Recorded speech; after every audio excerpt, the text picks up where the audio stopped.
Hey there, friendlies. How's up? Welcome to the 15th of September episode of the BB&B live stream, otherwise known as the Beer Blades of Bushcraft live stream. I got beer. I got blades. And we're here to talk about bushcraft. And in fact, tonight I'm thinking of talking about something bushcraft related and generally outdoorsy related. But not necessarily as bushcrafty as, starting a fire and chopping wood, although those things can happen related to what we're talking about tonight. Hey, Tenenbaum's here. How's it going? Fox said, hey, nice to see you. You know what? It's funny because I got a new lighting set up here, and I don't like the cast of the light that it's giving me. I'll take a look. I used to have a desk lamp on that I would turn towards the wall so that I would just get a little bit of light on myself. But now what I've done is I've sort of built like a cheesy IKEA light strip, and it's a warmer light quality than I thought it was going to be. And it makes me look like I'm speaking to you guys through a sepia filter or something, which is not what's happening. But anyways, I'll eventually I'm going to upgrade my camera situation, and I'll throw some color balancing at it, I guess. Hey, Kincaid Outdoors, how you doing? Tyler's here. Hey. So what I want to talk about tonight is this sounds like a Canadian only thing, but it's not. Americans will probably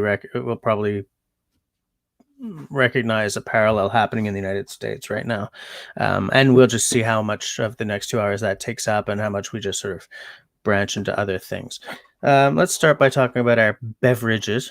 I've got a beer tonight that I've never had before, which, as you guys know, is that's sort of the modus operandi of my live streams. I always try to have a microbrew that I've never tasted before. You guys who've been watching for a long time know that. Hey, Mark. Did I see Grace? Hey, Grace, how's it going? So what I got tonight is called La Brosse Englishman Extra Special Bitter. La Brosse is, where is that? La Brosse. It's microbrassery La Brosse is at 133 La Brosse in Pointe Claire, Quebec. So that's a Montreal beer. What does it say here? It's a dark mahogany and toffee color. Nionic pint. I don't know what the hell that means. 5.1%, so straight up Canadian beer. 473 ml. And I do like the bitters. I like porters. I mean, you guys who've been watching me a lot know this. This is with cocoa and lactose, so I guess it's bitter milk. I don't know what that means. Anyways, I'm going to pop it open. We're going to see how it tastes. American pint glass, Canadian beer. And pour. Along the edge.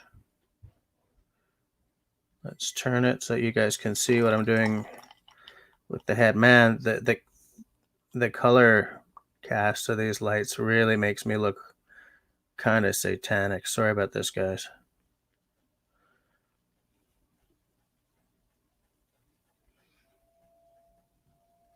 A little heady, but not too bad. What you guys can't see is that it's a terrific amber color. It smells hoppy, but not too much.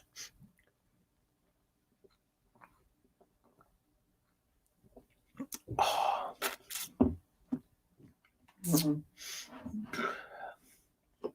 It's bitter, all right, but bitter Englishman.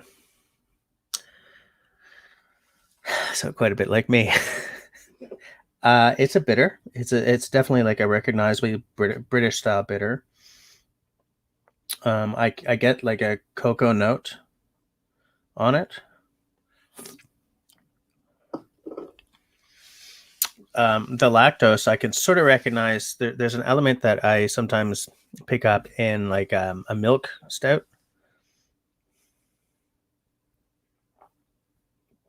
I'd buy that again. Yeah, I would definitely buy that again. So where was I? Boom, boom, boom, boom, boom. I'm behind in the chat already. Looking great. Okay, most people are just saying hi, hi. Kincaid is sticking to Pepsi because he works in an alcohol distribution warehouse. God, if I worked in an alcohol distribution warehouse, I would be such a lush. Mark almost had a keyboard full of coffee thanks to the beer's name. But Bitter Englishman, yeah. No, Kincaid, I don't think it's actually fermented milk. The theme of the show shall be evil doings in the world of commerce. Yeah, Brandon, sorry. It's the new lights I have. Look, I'm not going to fix this tonight. I was going to run off screen and get my old light and put it back, but never mind. I'll fix it for next week. More pinky red than sepia. That's not. Yeah. Okay. Could it be Satan? Actually, it's pinko like my politics. Just kidding, guys. Okay, Simone's going to be right back. So everyone say something bad about Simone right now. When don't you have a bitter Englishman? Fox it. I'm taking a look. Oh, avid outdoorsy guys here. Ethan, what is up? Kincaid, do you want me to call you Colin?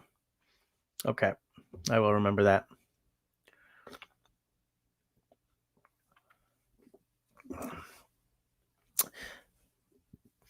That's a particularly Irish spelling of Colin. Hey, wait, do I know you from Mallory's live streams, Colin? I'm putting like 2 and 2 together and hoping to hell I'm coming up with 4 instead of 5.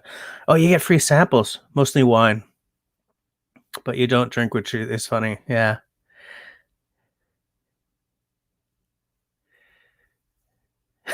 Foxes. Simone has one leg shorter than the other, ends up walking in circles all day. Yeah, Colin, I'll have one for you. Okay, so it is you. Yeah. Welcome to my channel. I figure if you're hanging out and you're on friendly terms with Mallory, then you're on friendly terms with me, because I love that woman, man. She's got such a good channel. She's got such a good energy, and she's really good on camera for someone who is all like, I haven't been doing this long. I think she's gonna go someplace.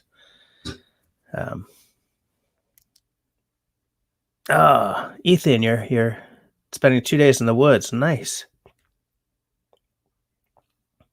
Colin, you have some whiskey.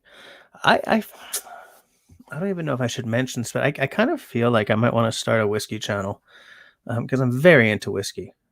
Very. My main thing is Scotch, but thanks to COVID, I've also been discovering, bourbon and rye and stuff. Mallory's here.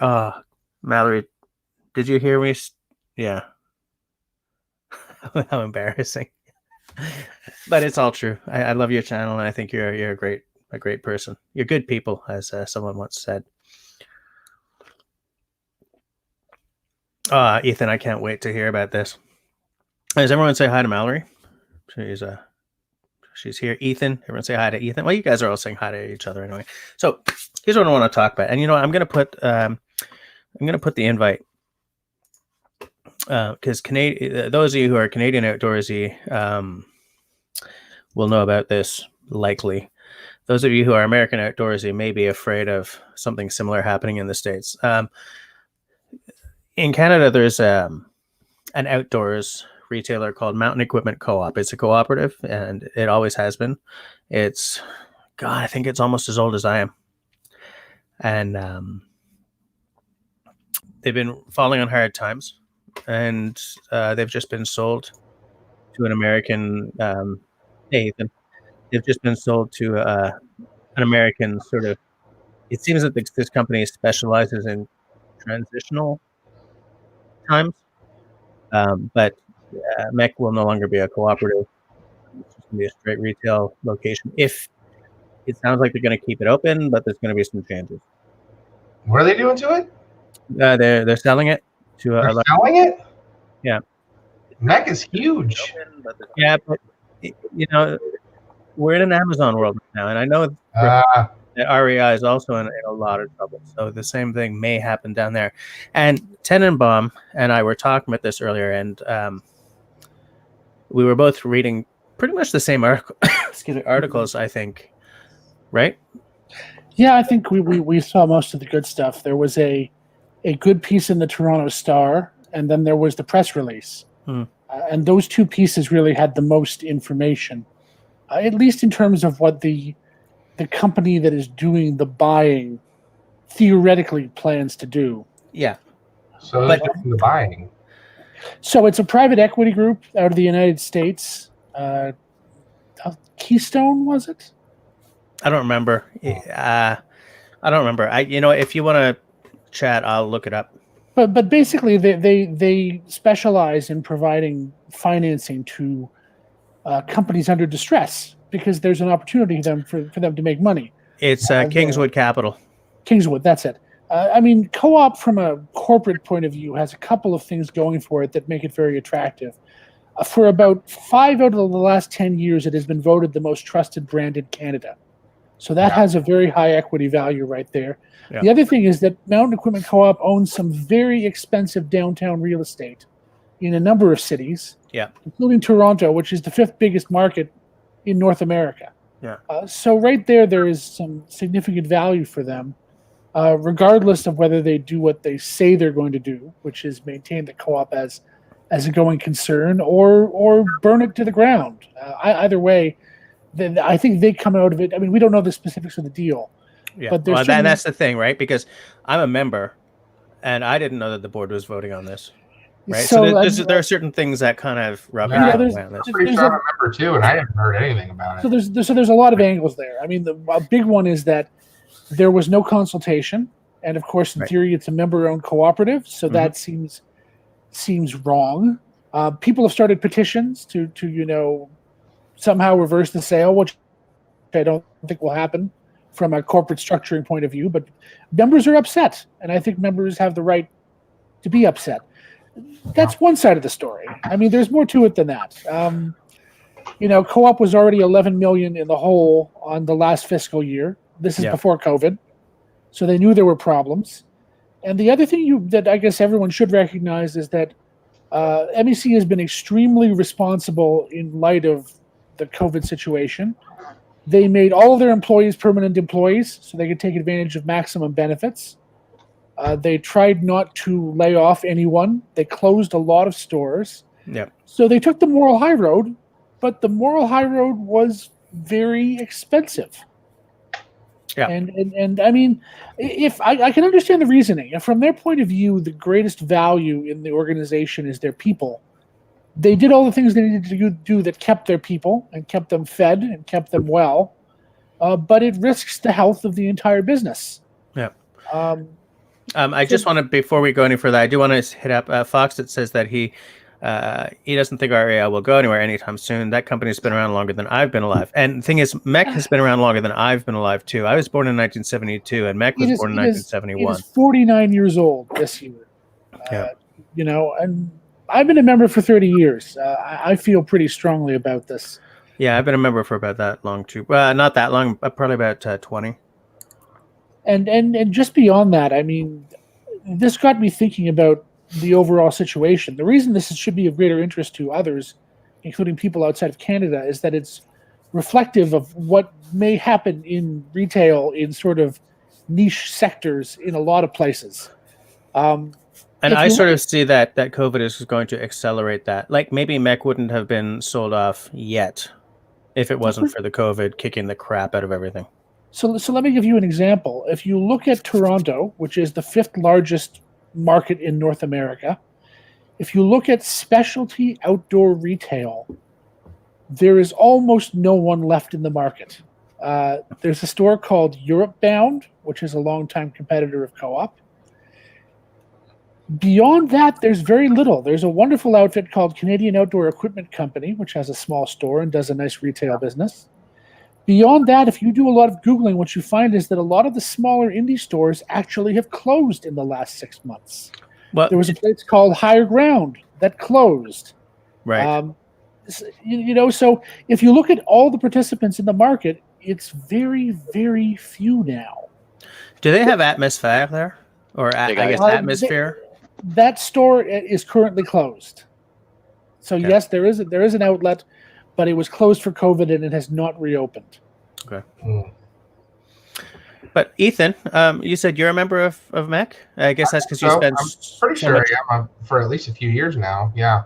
Because you're always up here. Yeah, and I bought a few pieces of gear from them, like my big dry bag I use in my canoe trips, that 70-liter. I'm a huge fan of that thing, and that's my second one. And I had to go through the whole insurance process or the warranty process, and they sent me a brand new one for free. Their customer service has always been first rate. Fantastic. I had to pay for shipping there, but that was it. So I mean, and it was still. I mean, shipping there was still like $60 or whatever, but still like less than half the price of a new one. So right. I mean, are you a member of REI as well? I don't think so. I mean, I bought a few things from, but I don't think I'm a member. Oh, okay. At REI, you can buy without being a member then. Yeah. Okay, because I think, or at least when I bought my membership, you couldn't. But the membership was $5. So I don't have any REIs around me, so I really don't shop from them unless it's online very often. And most of the time, REI is like a tool for me to find what good gear I want and read reviews on, and then I'll shop from somewhere else because it's cheaper. Like that's kind of how my process goes. Well, I mean, but there's the thing, right? In an Amazon world, it's hard to keep a brick and mortar store open. It is, yeah. Like not just in the outdoors space, not just in, you get to the point where stores like Canadian Outdoor Equipment Company, they depend on the relationship they have with regulars and, the image they have as being very customer focused. I mean, man, if you spend more than $50 Canadian there, shipping is free. Yeah, that's awesome. Right? Yeah. I mean, from that point of view, MEC was doing a few important things. They were buying in volume, so they were getting relatively good prices on things. They were taking care of all of the shipping and customs issues for you. Yes. It's a little special being in Canada, because if you want to buy from the United States, you can do it, but it's a hassle and it's expensive. It is expensive. Even with the trade agreement between countries. Yeah, it's pricey. It's steep. Shipping. When I first bought that bag, shipping was, it was probably $60-$70. It was crazy. Yeah. So what MEC was offering for Canadians primarily was access to high quality outdoor gear without all of that pain. Yeah. And I mean, hopefully that doesn't go away. If you believe the press release and if you believe what they've said, they intend to continue to operate as they have. Yeah. Except not a co-op anymore.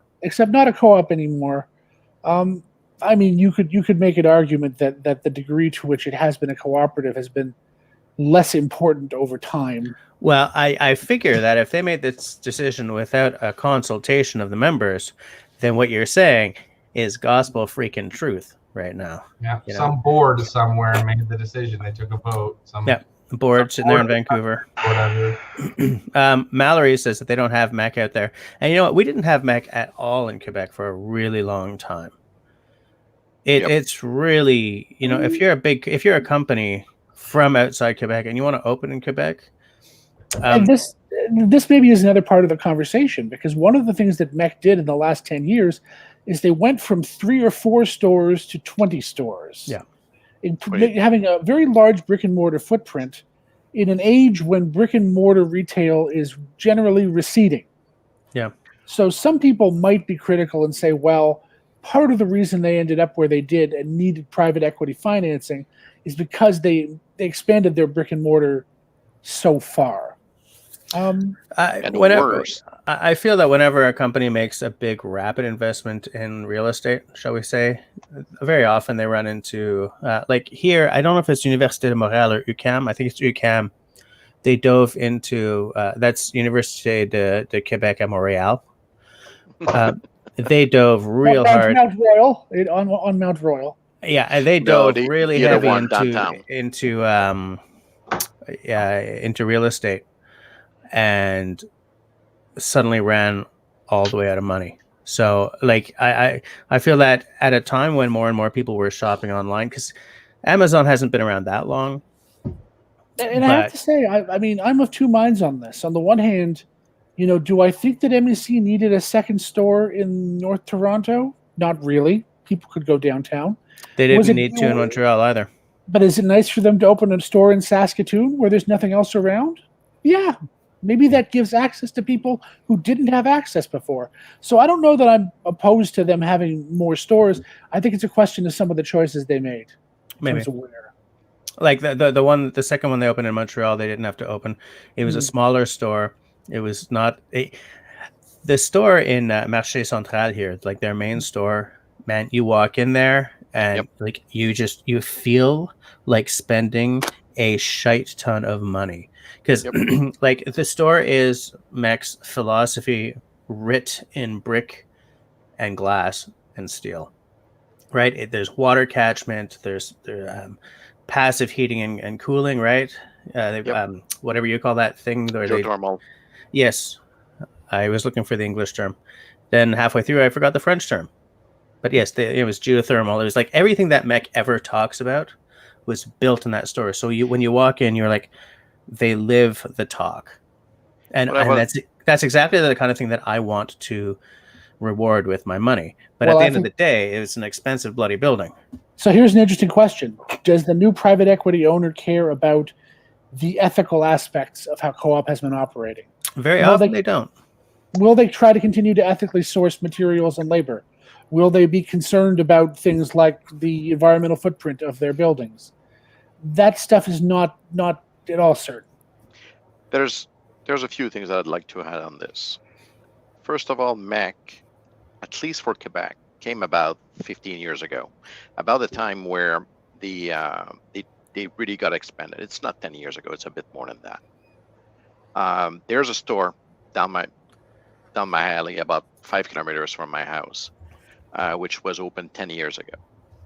Something that many people tend to forget is that MEC, even if they were green and they were wonderful with their stores, they had major architectural but also building issues.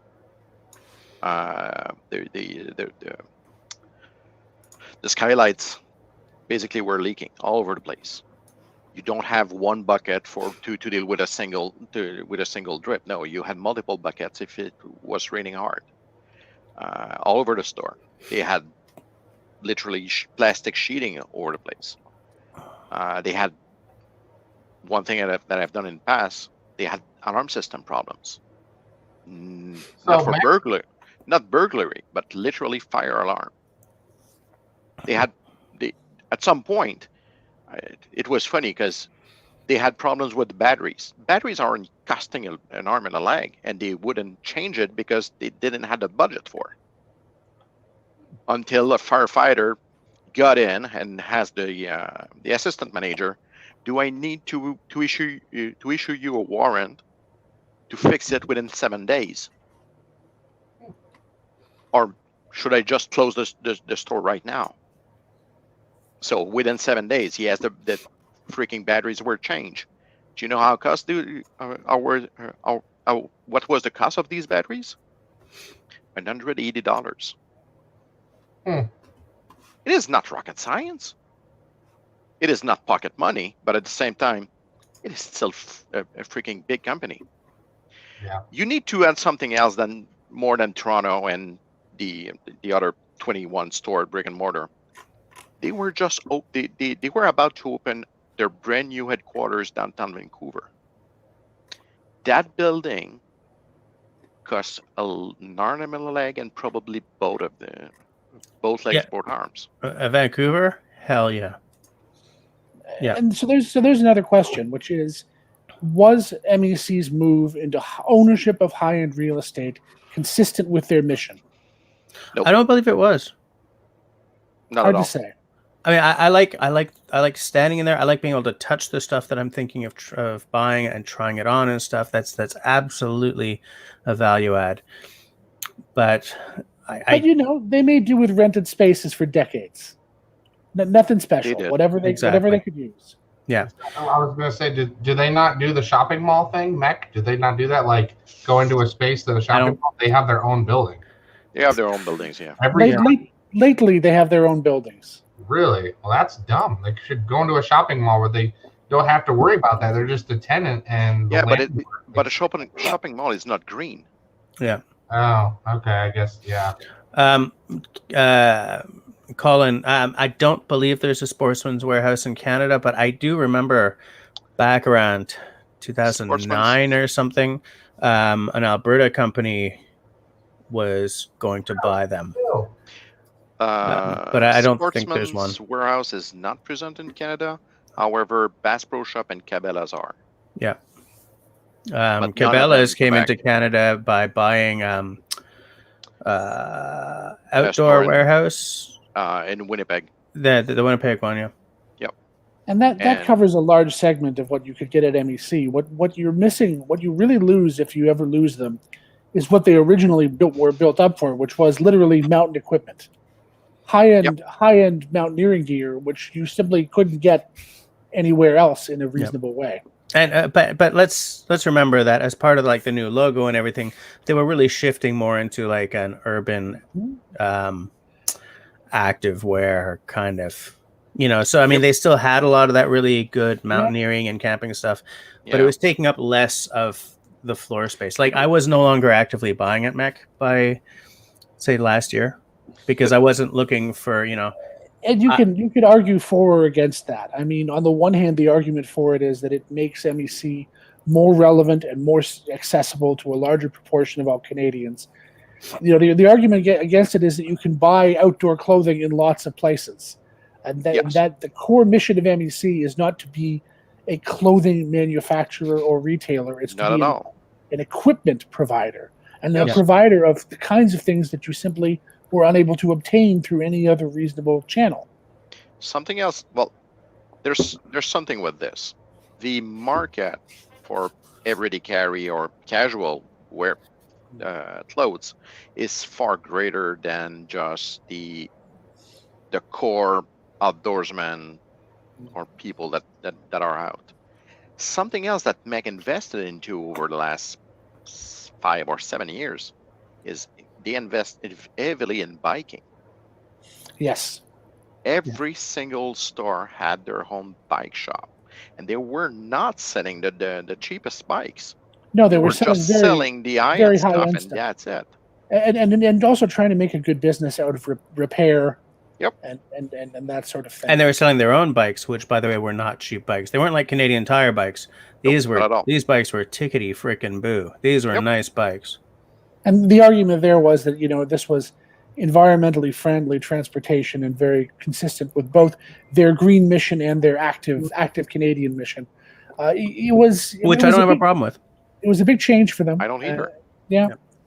But when you look at the investment to carry these, not only the bikes to sell them, but also the spare parts, and they invested heavily into the repair shops and everything. It was a pretty dime at the end. Yes.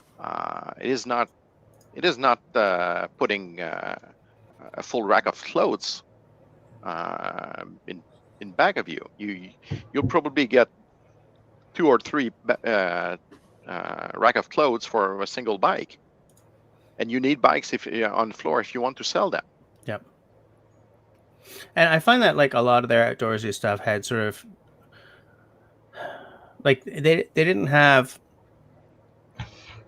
How do I say this? They had a lot of very nice race bikes, or the ones with the ram head, the ram's horn handles and stuff. Their outdoorsy stuff had been lately becoming more and more sort of what I call like the Volvo socialist set. The hipster, upper middle class. The moneyed. Who, I'm going to buy a good bike and I'm going to ride. I like how somebody said in the chat something about, let's see what I can find.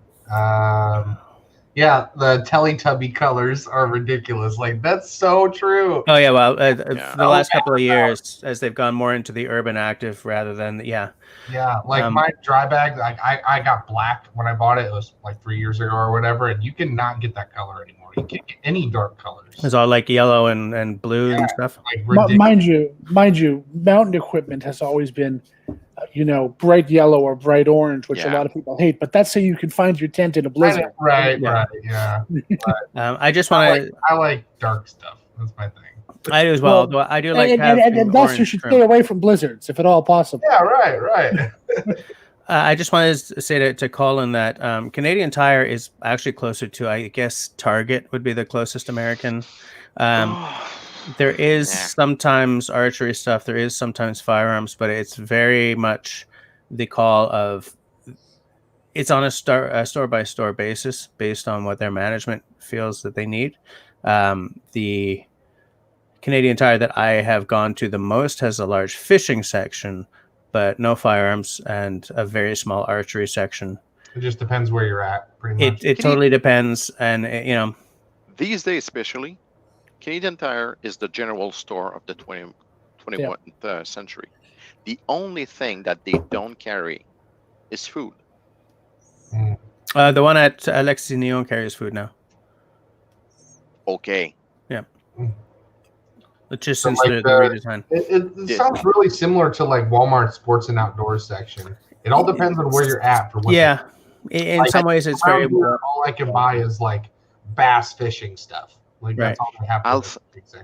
I'll state it this way: if I'm looking at Canadian Tire and Walmart both in Canada, I'd rather go to Canadian Tire for outdoor store than Walmart.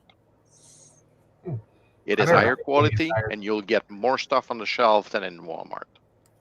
Good night, Black Dog. See you next time. Yep. Unfortunately, Canadian Tire is now owned by Chinese capital, which that happened about 5 years ago. They bought that and Mark's Work Warehouse together. Yeah, that's why some of the brands are the same across both stores now. Yeah. So I'm not so sure about how much investment these Chinese capital got into Canadian Tire. My understanding is it was. Yeah, but it was still minority shareholder.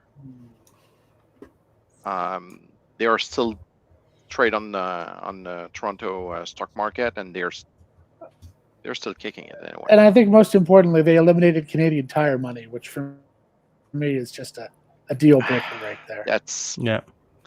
That move was actually called out years ago. Literally years ago, they wanted to get out of that.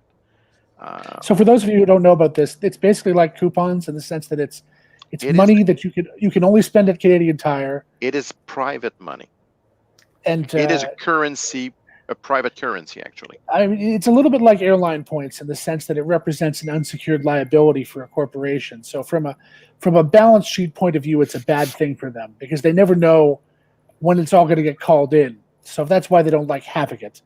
The problem is that people love it. It's so much fun. It's money, but it's not money. But because Canadian Tire is so generally useful, if you give someone $10 in Canadian Tire money, it's like giving them $10. Yeah. Yep. And it is a currency. Yeah. So that was always just a lot of fun. It is bound to the Canadian dollar, but it's still a currency. Yeah, but alas, the Royal Canadian Mint was printing their money. That's right. Alas, no longer. The bills featured a picture of Sandy McTire, who was the apocryphal creator of Canadian Tire. Right. His Scottishness indicating his frugalness. Right. But that's ancient history. Well, I mean, anyways, we're not really talking. I mean, it's 2020 is a hard year for retail. That way. The Bay is gone, essentially gone, and now MEC is up. Hold on a second. I'm out. 2020 is out. It is out of the blue anyway. Hey, there you go. There's Sandy. There's Sandy. And his Tam O'Shanter. Canadian Tire money. Yeah. When we gave Camille her fishing set last Christmas, thinking she was going to do all this fishing this year, I lined the fishing kit with Canadian Tire money so that anything that her dad, Santa, who knows nothing about fishing, had bought wrong, she could go with her grandpapa and replace with the Canadian Tire money.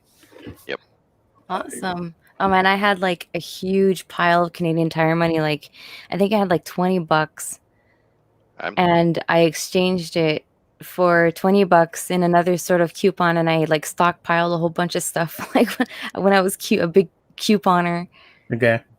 Yeah, Hey, to collect it. Dennis is here from Canoe Hound Adventures. How's it going, mister? Hey, Dennis.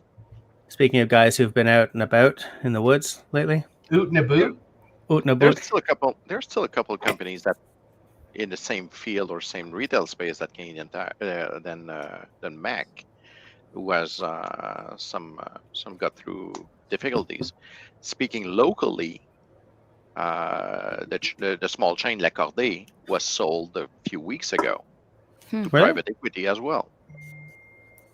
I have They no idea were- what that is. L'Accordé. It's kind of you could buy mountain bikes. You can buy. It's it an was outdoorsy store. L'Accordé, for most people don't know this, was owned by the Scouts in Quebec. Really? Yeah. Yeah. And the Scouts pulled the plug. They just that was a way for them to get money for activities for the youth. They just couldn't reinvest in it. It was impossible for them. I was reading that Mac considered three options. They were looking either for literally to borrow money, they were looking to raise money from the members, or simply divest the stores. Yeah. They are not selling the co-op; they are selling the stores. And I'm not sure if the transaction at the end will include all stores or not, because it's not clear. It says And it says that they're buying most, but it does not say all. And what most says it is they will be unpicking the one that they want, and Mac will just liquidate the others, maybe. And there's nothing related to the online web store. From one of the other sources I read, it did say that the equity group would be operating in the online space. Okay. So Hey, whoa. Ethan, Yeah, Oh yeah. I saw that too. we're just gonna take a side track for just a minute here, guys. What the hell, man? COVID finally hit my line of work. No. I time. worked through this entire thing. I haven't had any time off. I even worked overtime through this whole thing. So now that it's finally hit, I mean, it was just kind of inevitable. But I'm hoping it's only for a couple weeks. And if my current employer can't get me back to work within the next couple weeks, I'll have to go somewhere else.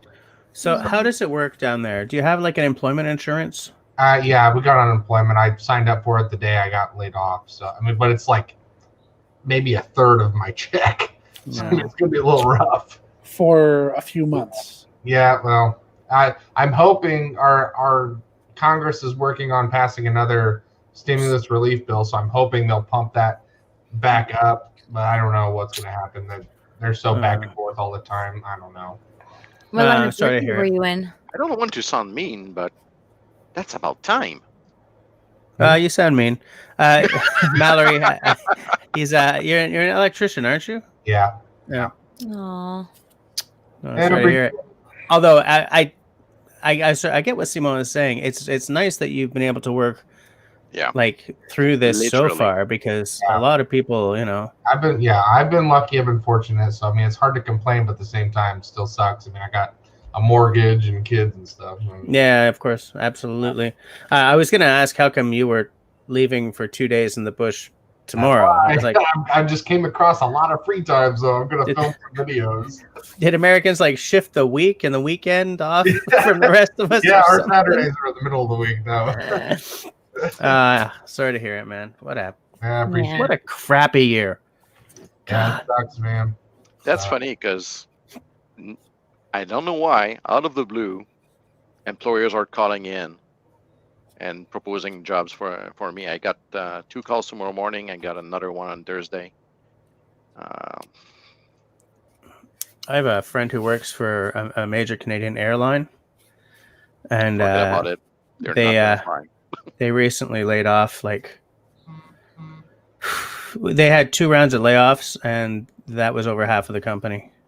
They were big, but the layoffs were bigger. And I was talking about this with him last night because he personally had to lay off hundreds and hundreds of people.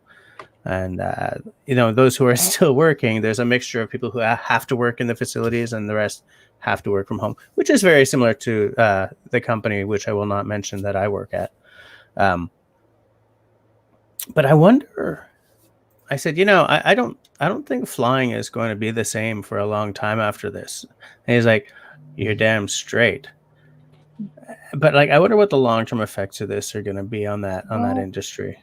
And I don't want to dive too hard into this because it's kind of not what we're talking about tonight. But to bring that back around, I think the corollary is that retail of outdoor equipment is not going to be the same. I mean, Retail if you look at it, be the same.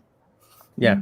But the point I wanted to make, Simon, is that particularly for things that are niche, as opposed to things that are of general interest, I think niche interests and things that appeal to a smaller subsection of the population are going to be even harder to keep in business. Yeah. Because it's a smaller fraction.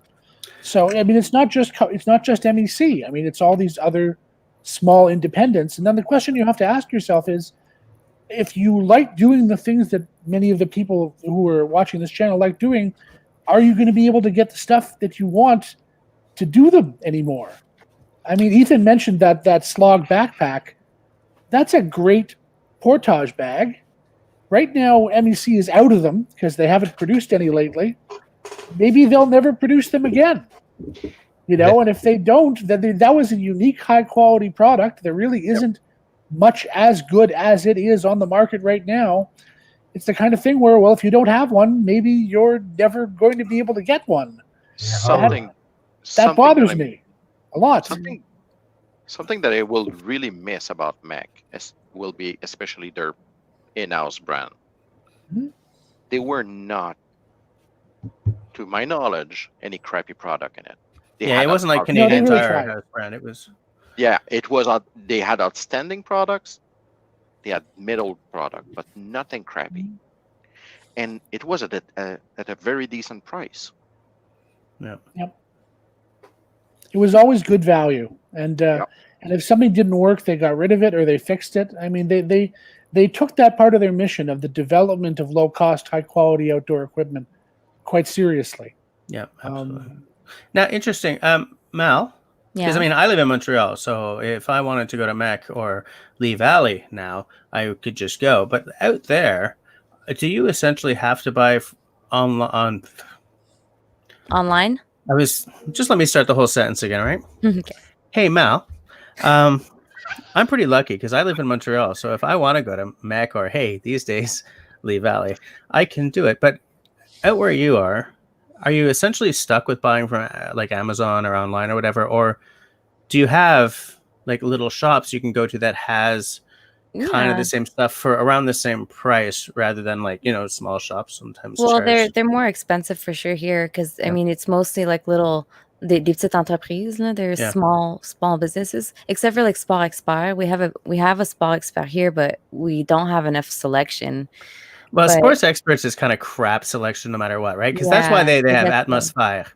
There you go. So that people like me can find something under their banner. Yeah. And so we have a lot of little stores here that are like privately owned, and like for like everything that's munition, guns, outdoors, camping, there are spots here that we have.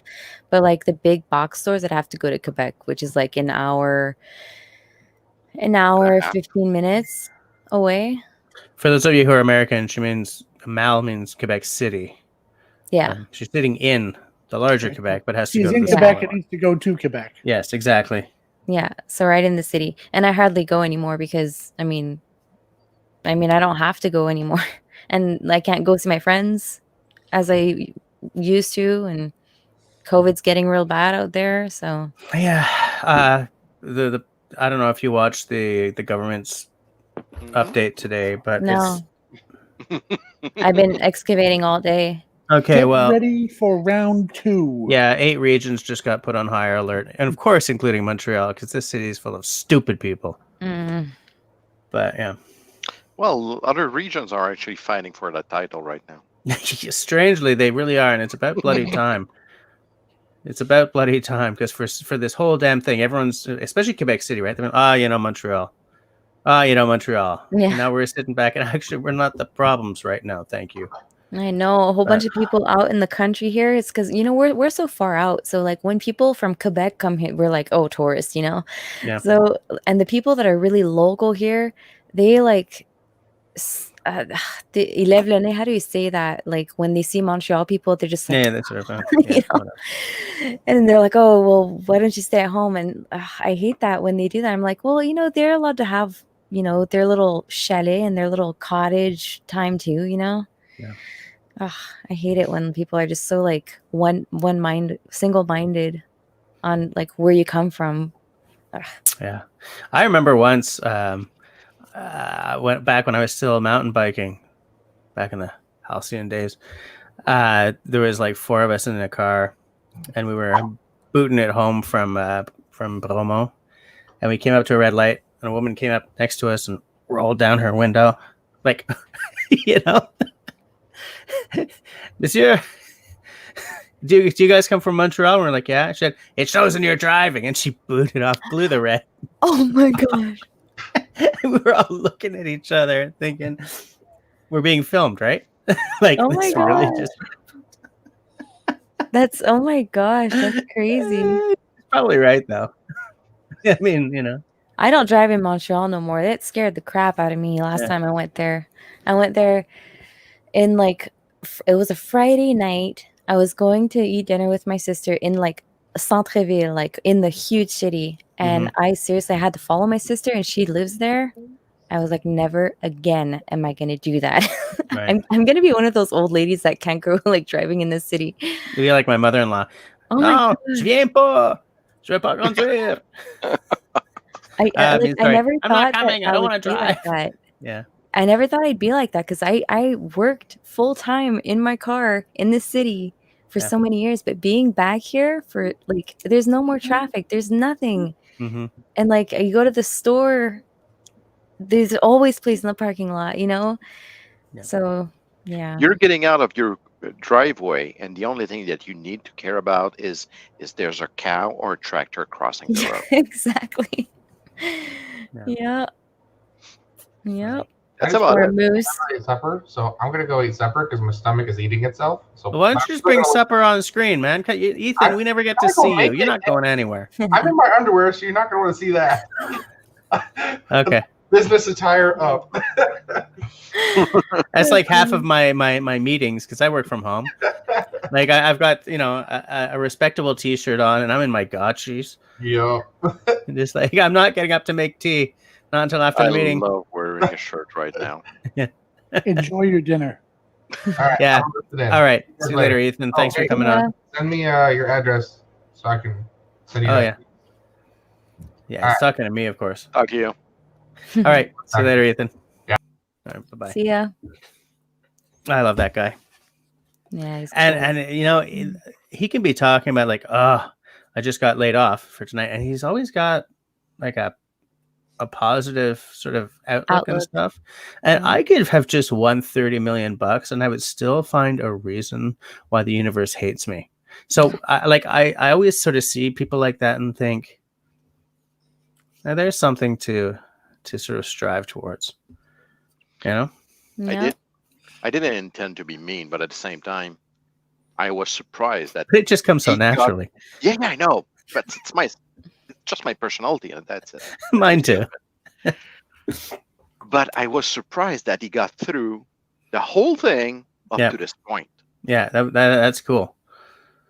Come on, what the hell's going on? Yeah.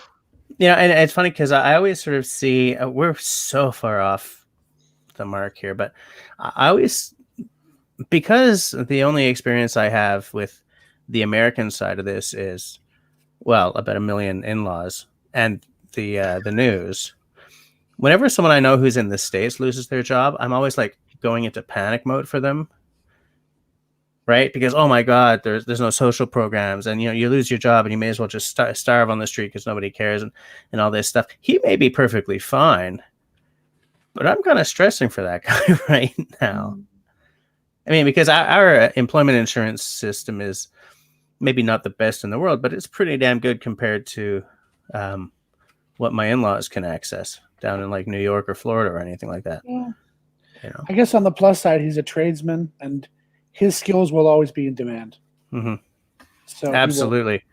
In fact, I could use an electrician right now. Yes, Colin. Yes. I have a spa that I need to get installed. You have a spa?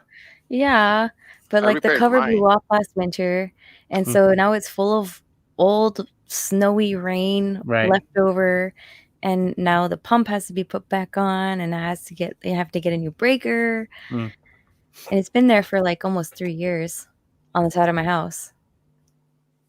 I just need to get it installed. I literally fixed my home spa about 4 weeks ago. I replaced the pump and the and was it that long ago? About 3 weeks now. I had problems to source parts for it. Yeah, I know all about problems to sourcing parts. In fact, it took you less time to find a part and fix your spa than it took me to have my goddamn fridge fixed on warranty. Oh my gosh. Dear Samsung, can we talk? Yeah. What day are we today? We're Tuesday. So yeah, it got fixed yesterday. What? So it's been like 2 weeks? No, it was a month. I guess we should say though, congratulations for your refrigeration. It's back. Yeah. It's back. And we actually went and bought some food to celebrate. I have a Samsung fridge story too. When we moved from our first house, we had the fridge opening on one side. Yeah. And when we moved, like there was this one box on the top of the kitchen cabinets, and we're like, what is this thing? Like, we're never gonna use it, and we've been looking at it for years. So we threw it out, we tossed it. And so when we moved, guess what? We wanted to change the doors. You need those brackets to install it on the other side. Yeah, and there was no way we can find one. We ordered 3 of them. It was never the right side. So Ben just like jammed something in there, and now the light doesn't turn on in the fridge no more, and we're just toughing it out that way. Just waiting for that fridge to die on you. Oh yeah. I mean, I've switched the side of the door on a Samsung fridge, and it's hard enough if you do have the parts. Yeah. So not every the parts would be bad. I don't know. Either I was lucky, but I did it maybe 10 times. Never had an issue with it. Well, if you did it 10 times, you did it often enough to develop the skill for it, right? Most people do it once, can't figure out what the hell they're doing, and mark up the top with the wrong screwdriver as they're trying to jam shit in there. Oop! I said shit on my channel. Well, demonetized. I was doing it at my father-in-law's house, and I had no tools. That made it really fun. Yeah. Mallory. Yeah. If you send me these your fridge part, your fridge number, the model number. Yeah. I'll try to see if I can source a part for you. Yeah. Because Mallory, we're in the big city here. We can find us some parts. Man, you can try, but I called like 3 specialized stores. Yeah, that's what I was thinking until I found 2 really good ones that have a lot of stock. Yeah, I don't think I'm gonna ever touch that fridge again. I'm just gonna wait till it dies. Okay. So, I think seriously, and like what's weird about it is that the connections are connected, right? Mm-hmm. And when we have a panne de courant, when the electricity shuts off, we open the door, the light's on. We close it, open it back up, it's off. I do not get it. Your fridge is haunted. Yeah. Nope. Haunted by the ghost of Mountain Equipment Co. My Google Home is haunted too. Yesterday. I'm pretty sure I know what's going on, but that's fine. Yeah? What is it? Tell me the secret. There's a reed switch in your fridge. A what? A reed switch. It is literally a magnet that switch on and off the light. Okay. And the one when you switch the doors from one side to the other, you didn't switch The reed the switch. reed switch connection to get it open back and forth. The The reed magnet is still acting on the switch. Oh. Yeah, but So I'm gonna have to like, could I switch the magnet on this other side? No, there's actually another reed switch on the other side, and there's a connection that needs to be changed. Oh. But Mal, if you've decided not to touch your fridge until it dies, I mean, if you've got cold food, then you're already doing better than I've done for a freaking month. Yeah, our fridge is about like 10 years old now. Oh, okay, so we're now counting days, not weeks. Yeah, because I was going to say mine's about the same age. So Yeah, the good news is you'll be buying a new fridge sometime soon. yeah, or I could just take the one in the fridge that's 30 years old that still works fine. Which is probably the best idea. You know? Actually, I wouldn't bothered. Yeah.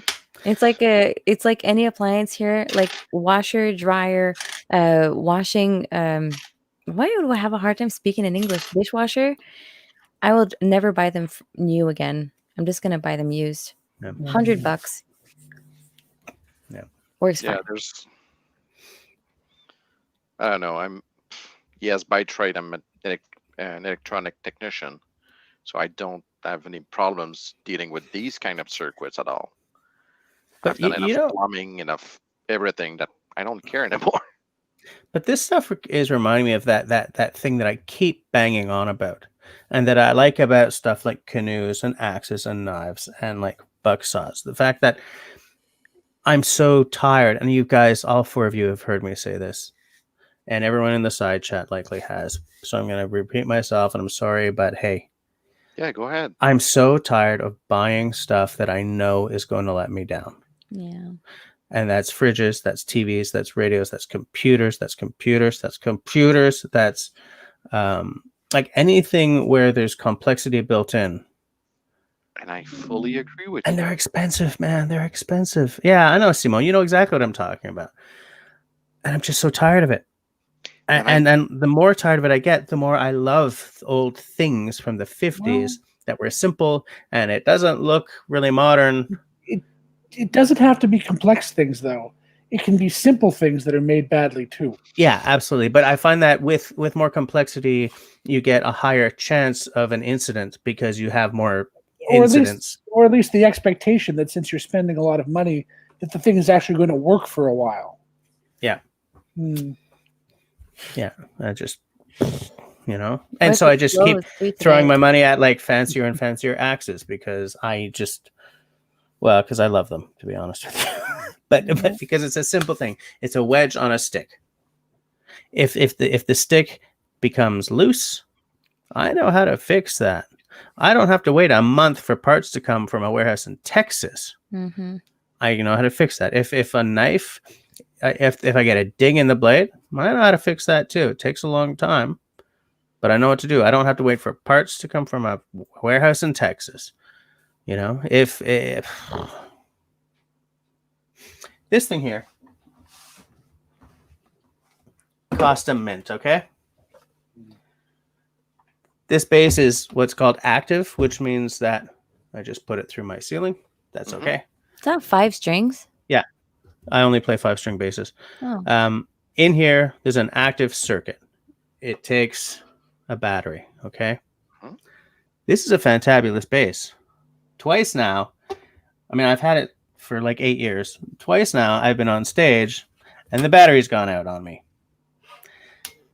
Now, there's no little door on this. To change the battery, I have to unscrew all, what is that, 8? 1, 2, 3, 6 of these screws as fast as I can. Oh my God.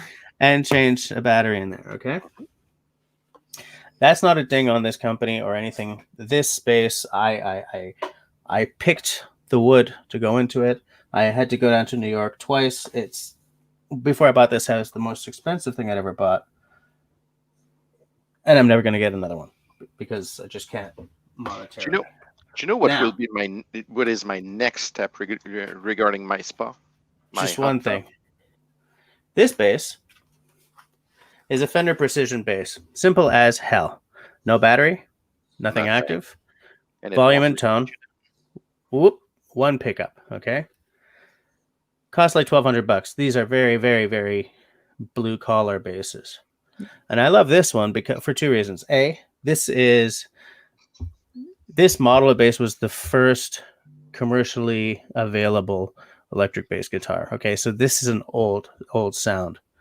Generations of sound engineers cut their teeth on these basses. Second, it's so bloody simple. Nothing ever goes wrong. Yeah. Let me say that again. It's so bloody simple that nothing ever goes wrong. Like old cars. Old cars, right? No computers. Yeah. And I treasure that stuff more and more as I get to be more and more of a cantankerous old fart. Because I don't have the time for it. I don't have the time for my bloody Dyson vacuum that's been in the shop 4 times in the past 10 years. You know? It is nice to be able to fix things yourself. Yeah. And right to repair. I mean, that was a big story for a long time, right? Right to repair is right now. It is just awful. Well, if the economic crisis continues as it is, it will go from right to repair to ability to repair. Yeah, that's a good point. Yeah. You know, Yeah. if they create the situation where only the manufacturer can do it and the manufacturer is not a going concern, you're kind of on your own. Yeah. I'm not sure about Canada on that side of the law, but there's a law in the U.S. requiring a car manufacturer to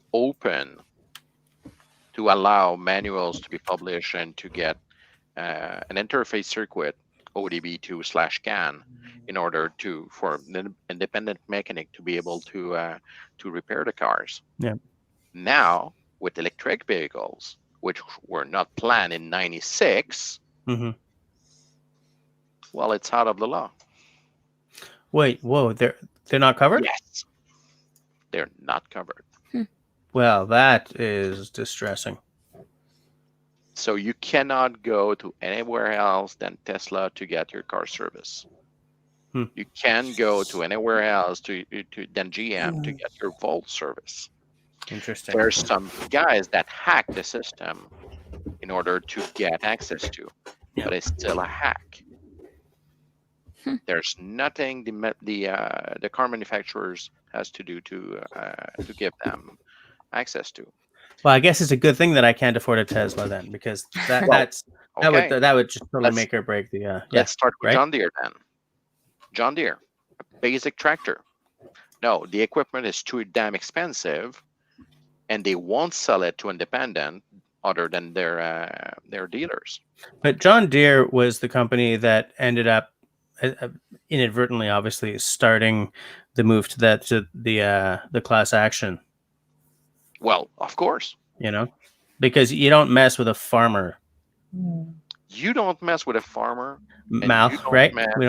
You don't mess with a farmer with tight schedule, with produce on the ground and in the field that needs to be harvested. Yep, exactly. Hey, Hike with Mike is here, by the way. How's it going, mister? I'm not talking about. Well, we're talking about John Deere right now, but you'll get the exact same problem with other tractor and ag manufacturers. I have old machinery. And so when it breaks, we have to learn how to fix it and go through the book and everything. Which is fine because you got a book. Yeah.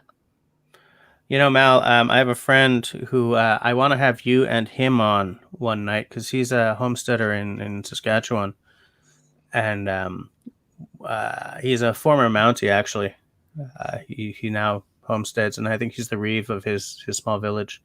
But his tractor is as old as the hills. Because brand new tractors, you can spend a lot of money really fast. Holy crap!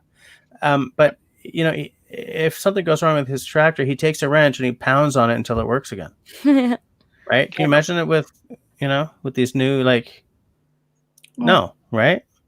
Our skidder broke today. We had to figure it out, and finally, I don't know what happened to it. It just magically repaired itself after we turned a few screws. But yeah, I mean, maybe. it happens all the time. We're And that's always the breaking down. and that's the kind of thing you get when you buy a sort of vintage gear, right? Like I mean, yes, you get gear that is breaking down all the time, but it's also the kind of stuff that you can fix. I just keep thinking of my dad growing up. Every weekend he was under the bottom of his car tuning up and cranking things and stuff, and you never do that anymore because you don't have to. But right, because back in in 58 or whatever, you were always ratcheting the screws tight again because they were coming the bolts tight because they were always coming loose and stuff, and greasing all the grease pins. yeah, whereas like modern cars are so much more exactly tuned and everything. Yeah. But sometimes if you have an electrical problem in a current model car, like I had in my 98 Camry, just scrap it. It's too bloody expensive to fix. It's like I keep saying about my friend with the Aston Martin who had an air conditioning problem, and it was a $10,000 repair job. I was like, you know what? Christ almighty, dude. But like with these old vehicles and possibly artificially so. I mean, one of the tricks of the car manufacturers is they'll make those CPU modules cost thousands of dollars. Yeah. And it's a $5 chip. I had Yeah, I had a coworker that had to change an alternator on a Smart 42. An alternator, okay. Do you know how much it cost? For an alternator on a Smart. How much, Mallory? 600. It was $1,400. 1,400. Do you know why it cost that much? The part was 650. But they had to drop the entire motor and transmission to replace the alternator. Right. Yes. Yeah, because it's too small. You can't even get your hands in there. Yeah. Well, you can't, because even if you want to just change the plugs, the spark plugs, you can do it while the motor is still mounted. That's fine. But you still need to raise the car and be able to get up on top of it with your hand, which you won't be able to do if the car is dropped. Right. Yeah. If I need to change the spark plugs on on my wife's car, it is at the dealership. It is 3 hours to change 4 spark plugs, because you need to remove half of the engine just to get to the spark plugs. I'm not kidding. That's crazy. Sounds like a Land Rover. So maybe this is what Jesse is talking about, which is it's the difference between companies that are designed, they're making their products with repeat business in mind, rather than trying to sell you something that is you're paying for upfront. But you know what? What is the worst with this is that we're still buying these. Yeah. Yeah, absolutely. And in fact, this, to bring it actually back, nice segue to what we were talking about Mech before versus Amazon, is that Mech, buying something at Mech is entering into a relationship with Mech. Buying something on Amazon is a flash in the pan, but Amazon is winning. And you can, and you could, well, and we still can get a spare part of Mech products. Yeah. Yeah, it's just it's troubling that, like, because I like that stuff, right? I like to buy at a company where they see it that way, where building building quality into it isn't a big deal. It's just what they do, and it's a consumer problem though, which is how do you convince people that the lowest price isn't the only thing that matters? That is the problem. No audio. You learn with time. You learn with all the expenses and all the mistakes. That's the only way that people will learn. Mm-hmm. Well, we are trending towards the disposable society. Yeah. Yep, absolutely. And it's like I keep saying, and Tyler, is Tyler still with us? He says a lot about the cycle of poverty, right? That instead of, you don't have money for a $600 vacuum, so you buy the $200 one, but then you buy the $200 one again, like every year or two for the next decade, and you end up spending more than if you just bought the $600 vacuum. Yeah. That's a big factor I mean, for a lot of people. Just to give a little sort of mountain equipment co-op anecdote. For whatever reason in my life, I've moved a lot. And a big part of moving is putting a bunch of stuff in bags or containers and taking it somewhere else. Yeah. A big part of my strategy has been mountain equipment co-op duffel bags. I have tons of them. They're not as cheap as they used to be. They used to be really quite inexpensive to buy. They're basically indestructible. I don't have a single one of them that is not more or less in the same condition as it was when it began. Mm-hmm. I worry, am I going to be able to get that anymore? Right. Because it's that ethos. It's the buy once, cry once. You will get what you pay for. Yeah. We're making it as well as we can make it.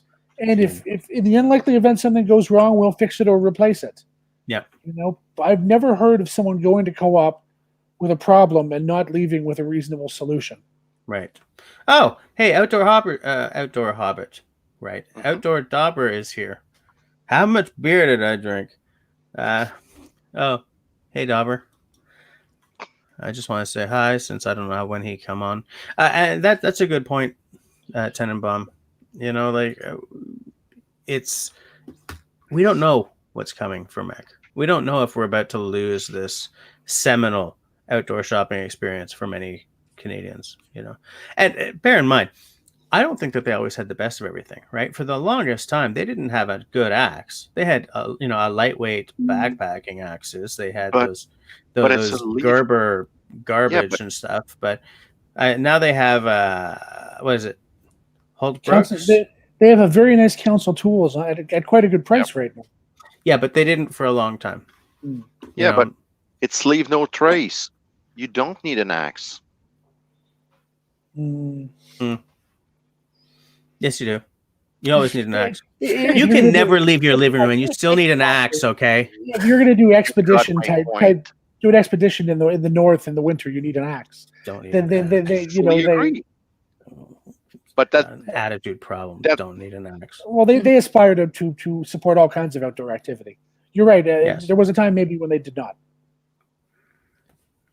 I'm gonna hop off, guys. I'm gonna continue editing and try not to sleep in front of my screen. Yeah, you know what, Mallory? It's interesting you say that because for the past week and a half, I have fallen asleep at my screen or like folding laundry. I've fallen asleep on the couch in my solarium 5 out of the past 7 nights, and it's a love seat. So I wake up at 4 or 5 in the morning, hurting everywhere. Yeah. So I understand. Don't do it. I was going to say your young one is now old enough that you might start sleeping again like a human soon. Yeah. We are. Every now and again she has a tooth coming in or an ear infection or whatever, but she's pretty good. She wakes up early though. Like if I go to bed late, because I'm the one who gets up to make the milk in the morning. I tell you what, man, if she wakes up before 6, I am a grumpy, funking bass player, funking guy. Yeah, well, I'm leaving. I need to go. I need to get some editing done. I excavated all day. I'm just so pooped. I was on the heavy machine. I didn't even put my ear thingies on. No, you got to put your ear thingies on, man. I know. I didn't put them on. Anyway, so it's like ringing in my ears right now. Right. All right. Yeah, thanks for coming on. on. Good night. All right. Yeah. Good night. I just want to go back. Who was it? Miss Mitz asked, here's what I've been drinking tonight. Whoops. It's called the Bitter Englishman. It's sort of a British bitter. It's quite bitter. Made here in Montreal by La Brosse microbrewery. Very tasty. Probably. Very tasty.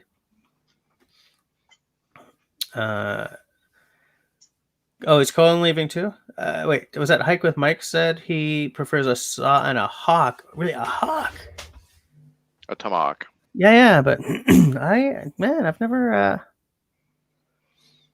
never been able to really get with the tomahawks. The weight on them, they don't seem like really heavy work axes to me. There's no problem with a hawk. The only thing that I found so far is to braise skull with it.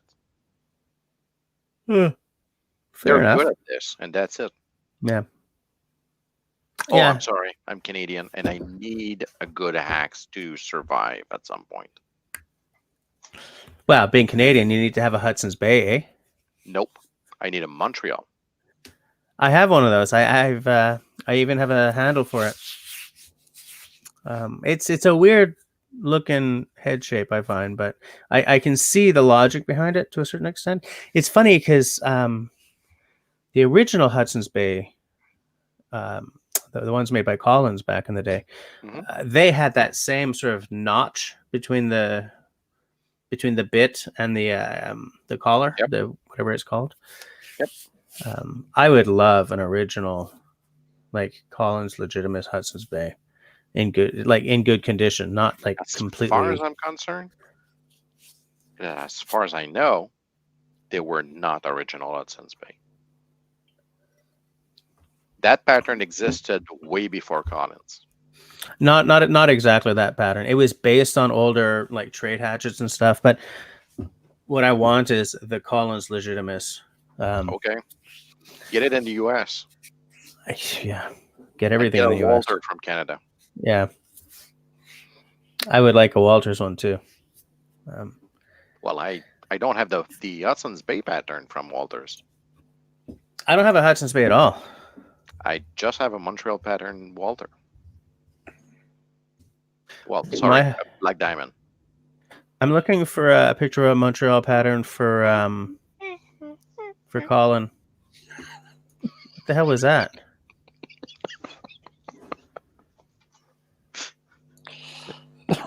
Hold on. Yeah, Colin said, I've heard of Hudson's Bay axes, but not Montreal axes. So here's a picture of a Montreal pattern Hacks.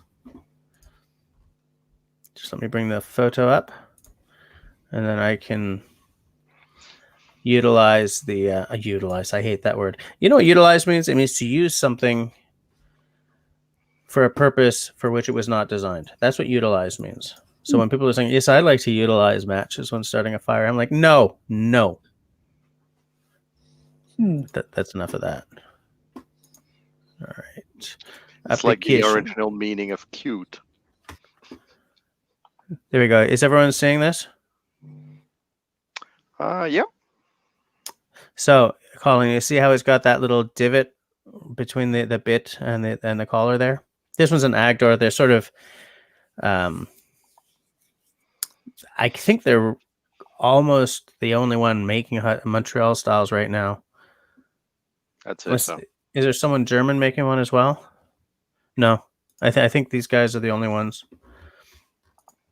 And Agdor is it's Holtz, right? That's right. Yeah, Holtzbrook. Yeah. So that's what we're talking about when we say a Montreal pattern axe. It's a very specific pattern, kind of a unique looking thing. Looks like Tenenbaum just put a link to something. It's one of those diagrams that's like the one from Bushcraft 101 with every head shape in the history of nice of axe head shapes. I'm not sure if Montreal's on there, but every other thing is. Yeah.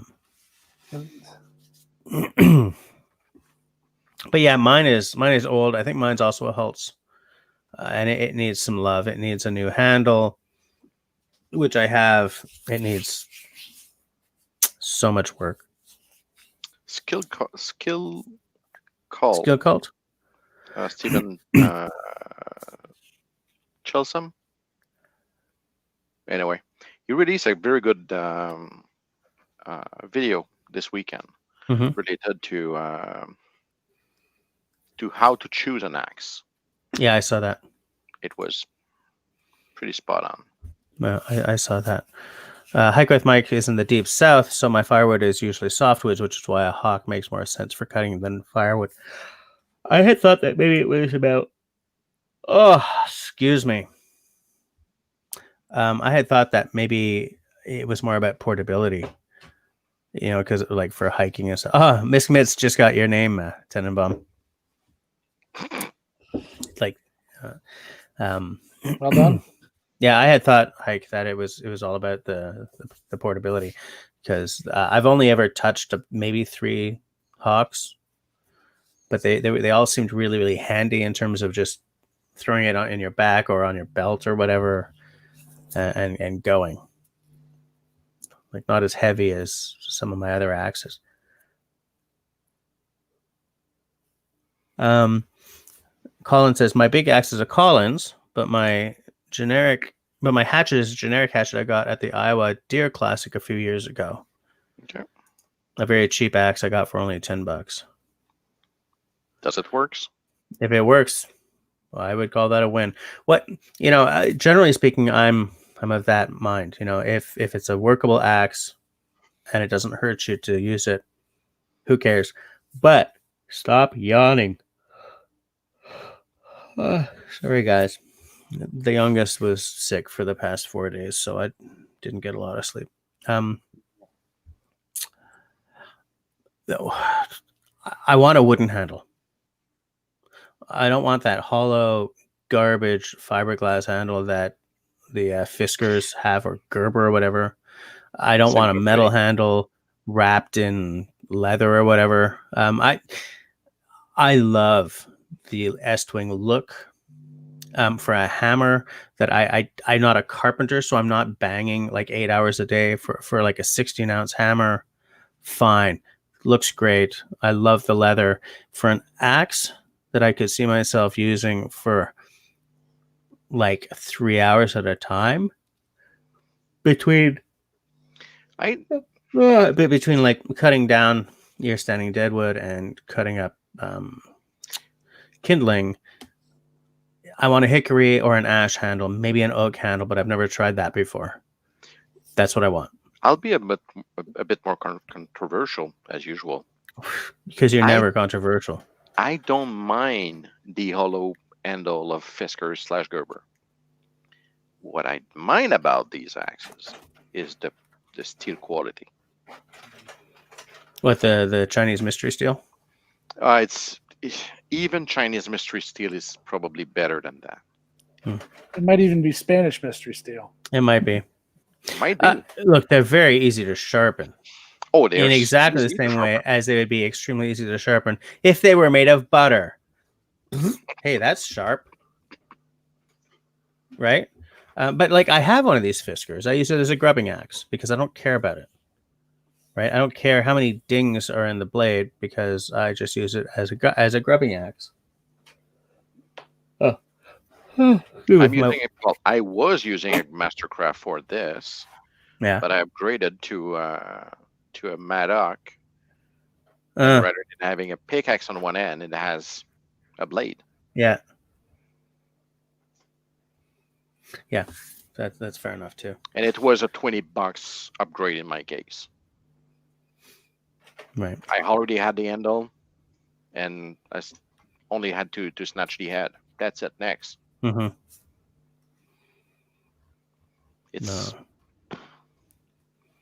I use it a few times this summer in my yard.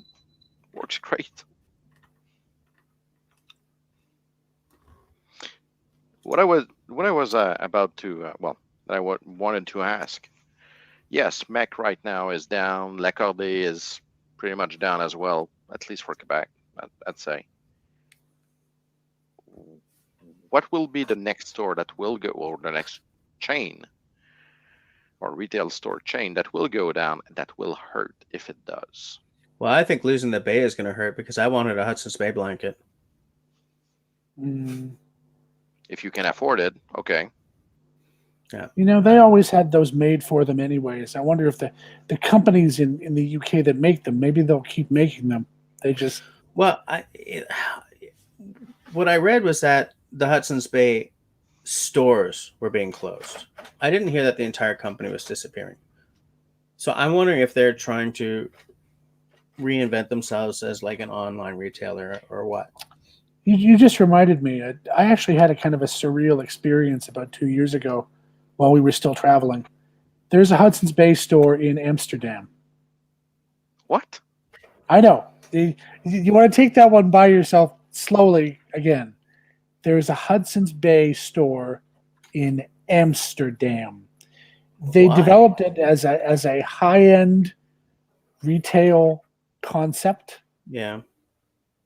and it primarily sells high end clothing, expensive watches. Although they have the HB collection, so you can buy all the stuff with Queen Anne's colors. Yeah. I was there, and as a Canadian, I was just like, I have stepped into another dimension. Yeah. It was weird. Man, that would be weird. I bought a Hudson's Bay Collection towel there. I have a bunch of them. I like their bath towels because they're huge and they have the Hudson Bay colors on them. Yeah, man, I'm just imagining you're booting down the cobblestones in Amsterdam, whip around the corner, and Yep. What is that doing like there? it had arrived out of the sky, Yeah. like an alien presence. Yeah. How big was that store in Amsterdam? Good sized, 3 or 4 levels. Wow. Men's section, women's section, luggage, then the high end stuff on the ground floor, the jewelry. So they weren't doing Perfect. the full on department store thing. They were positioned as a high end department store with high end North American goods. Right. Okay. And then this was I believe a Chinese investment firm that was trying to develop this as a high end brand for Europeans. So that's an interesting and different take on the Bay. Wow. Yes. Yeah. Okay. I bet you that didn't last. I don't know if it's going well or not. I mean, in this moment with retail experiencing what it's experiencing, I suspect that they're having problems like everybody else. The reason why I feel a bit worse about the Bay disappearing than I even do about Mountain Equipment Co-op is because the Bay has massive history. It's the heritage connection. It's the joke is the only country in the world ever founded by a department store. But I like it. I like the idea of it that the Hudson's Bay Company is integrated, linked with the foundation of Canada. Well, they bankrolled so much exploration. They're the Hudson's Bay archives are they in Toronto or Winnipeg? Winnipeg, I believe. I think they're out west. Yeah. Okay, those archives have documents that are directly linked to seminal founding events in of this country. Explorers whose names are, the explorers that Ray Mears grew up idolizing. Right, we're working for the Hudson's Bay Company. It's part of our history. I'm sure not all of it is squeaky clean. I'm sure we can find a lot of it's not, and that's interesting. And all sorts of nastiness if you look under the fingernails there. But it's our history. And I was listening to the podcast of the Royal Canadian Geographic Society, and they did an entire, I think, a 4 or 5 episode series. Stop yawning on the historical Hudson's Bay Company, like the exploration and stuff. And this series was funded, or whatever. What's subventionné? It was sponsored by the Hudson's Bay, their historical wing, department, society, whatever. And it didn't whitewash any of that. Like they dove into, this guy was a great administrator, but he hated the engines and he made life hard on them or whatever. Like it didn't. Like I don't know if this is a new philosophy at the Hudson's Bay Company or what, but they're open to that side of the conversation. And they were talking about an era in Canada's history. Wow, there was no Canada yet, right? That I find fascinating. These white guys, half of them from Orkney, right? Sort of chopping through the frozen north the way the natives would. which is why they succeeded, whereas so many European explorers died, right? Mule train with big boxes of canned goods and this and that, and we're British. The world will bend to our, and entire expeditions would disappear in the Canadian North. And then, you had a couple of guys, Samuel Hearn and was it Thompson? Was it David Thompson? I think that's right. Yeah. Guys like this who sort of like, there are people who live here and who don't tend to die every winter. So let's see what they did. And so one of the things I like about the Bay isn't the sort of geriatric nature of half of the fashions. It's the history there. It's the role that the company played, and the institutions that are part of that company that have traced that line. And so I hope that as the stores disappear, that side of the company somehow is maintained. Hell, I would be happy if the Royal Canadian Geographical Society could buy it for $1, right? But I think that that's the kind of stuff we don't think about when something goes under. And with Mech being bought and there being a massive cultural change going on with that, the unwritten side of that is that the presence that Mech has had in the retail landscape of Canada, and let's face it, in like 5 or 10 years, we may be having this conversation about RAI too, right? It may not take that long. It may not take that long, but the character that these stores bring to outdoor retail in Canada and the United States is unique. And it's too bad when something like that disappears, because the entire retail space is lesser for their lack. I find. Also the idea of it being a cooperative was a special thing, that a group of people got together and said, this is something we want to do, not for the purpose of making money, but to serve a social need. Yeah. That's an admirable thing. And that's where I'm conflicted between the corporate model and its social part of it. There's no difference really between a company, a public company where shares are sold back and forth, and a co-op. You can own 20 shares of a co-op tomorrow morning, or 1,000 shares, doesn't matter. What makes a co-op legally, at least in Canada, is even if you have 1,000 share, you only have one vote. One vote. You're equal to your peers. I think the biggest. I see what you're saying, Simo, but the thing with shareholders is a company that is traded is obligated to be constantly improving shareholder value. It is still the same for a co-op, by the way. A co-op is a for-profit company. Not all co-ops are.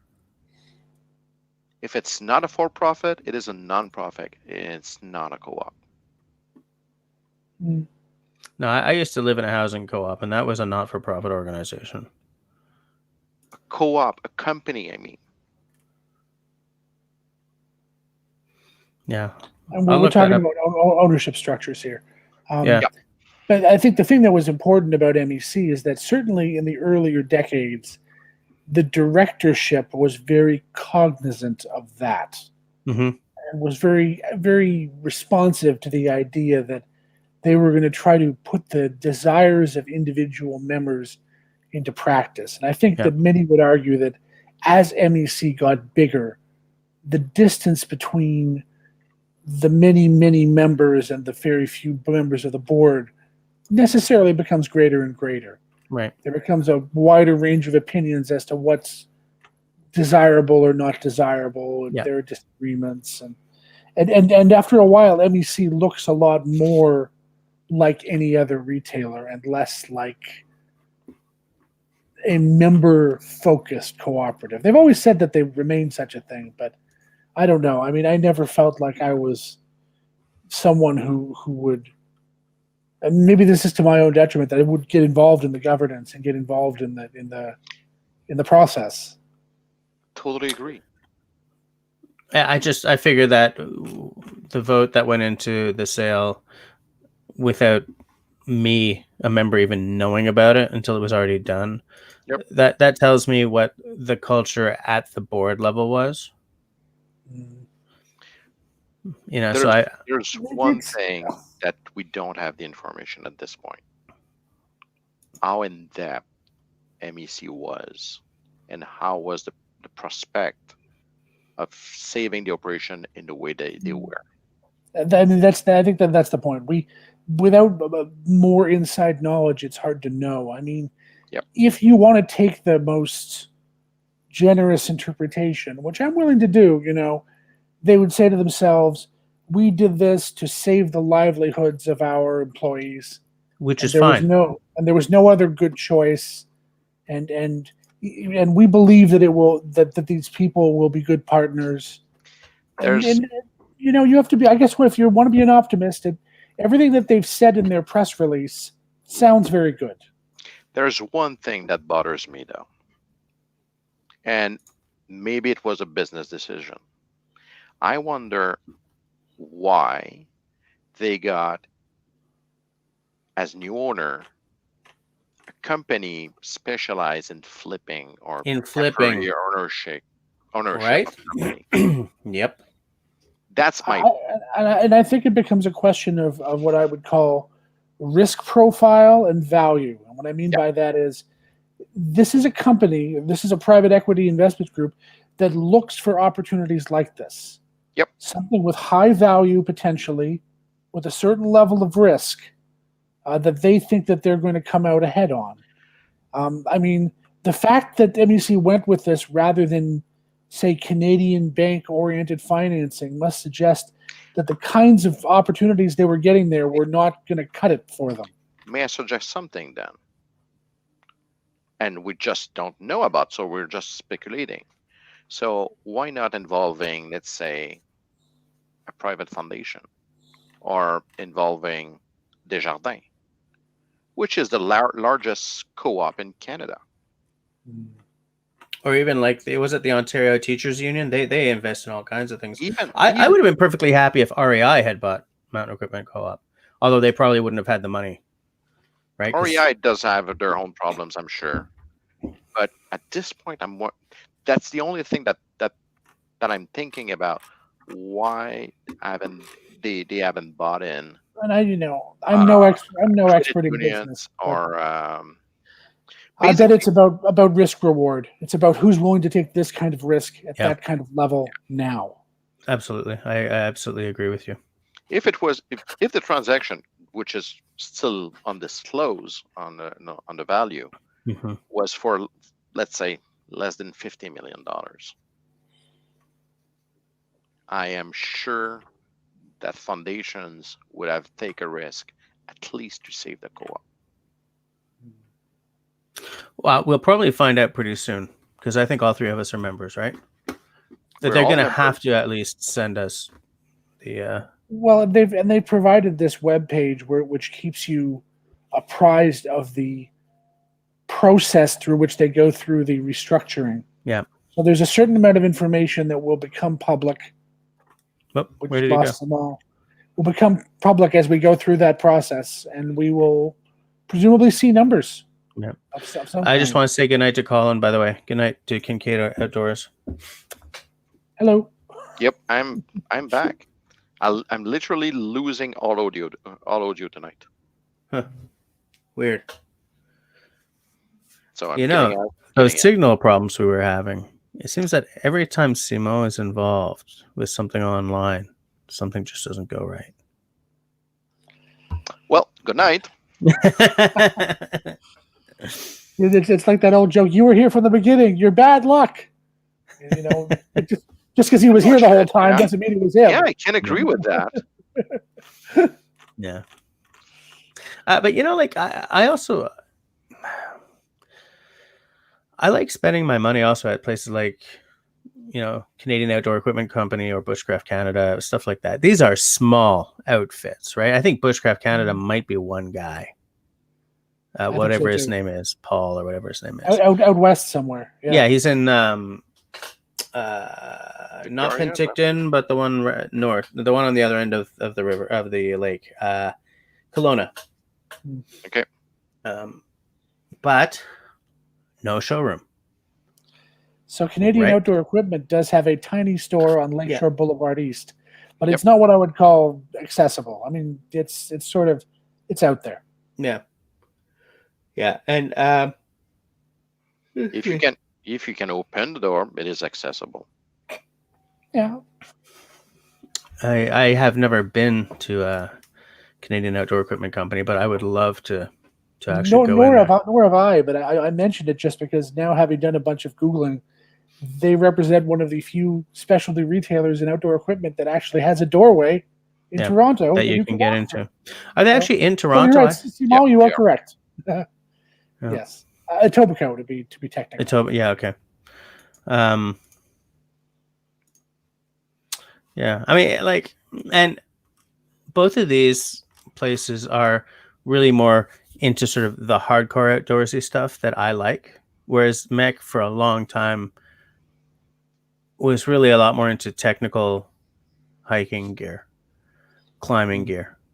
You know, like very sort of not exactly mass market, but They did a number of great things over the years. One thing that they did, which they've gotten away from, is for a while they were making really high quality waterproof breathable jackets, for example. You could buy a jacket from them for $200 or $300 that was better than anything you could buy for $400 or $500. I mean, that's the market's caught up to them, but there was a period where they were ahead.